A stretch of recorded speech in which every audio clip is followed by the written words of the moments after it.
Ang susunod na programa ay rated PG. Patnubay at gabay ng magulang ay kailangan sa mga batang manonood.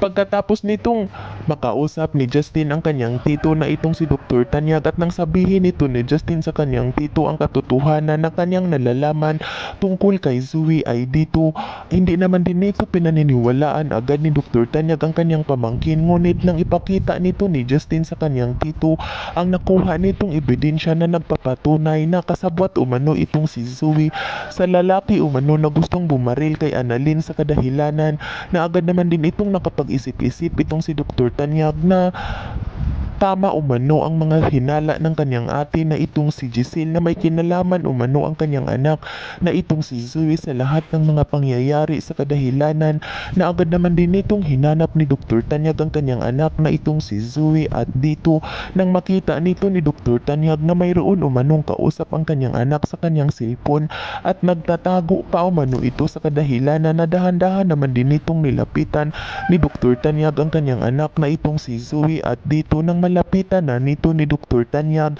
ay ikipananlaki ito ng kanyang mga mata pagkatapos nitong marinig ni Dr. Tanyag ang mga sinasabi ni Zoe sa kanyang mami na nanganganib umano ang kanilang buhay dahil buhay umano itong si Dax. Kung kaya't agad naman din itong nakapagsalita itong si Dr. Tanyag na tama umano ang kanyang pamangkin na itong si Justin na kasabwat nga umano itong si Zoe sa kanyang mami at hindi lang umano sa kanyang mami at pati pa umano ang tao ni Moira.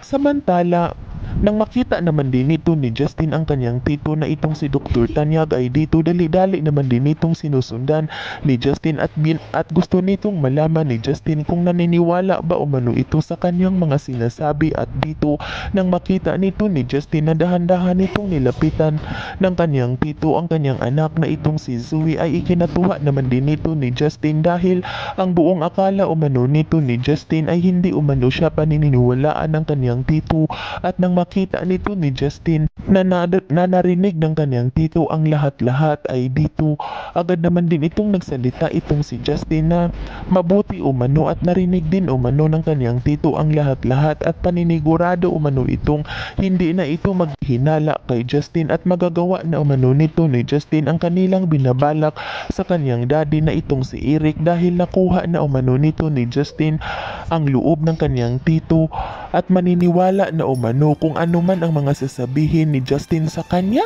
Yan ay ating aabangan sa susunod pa na pangyayari sa kaganapang ito ng abot kamay na pangarap.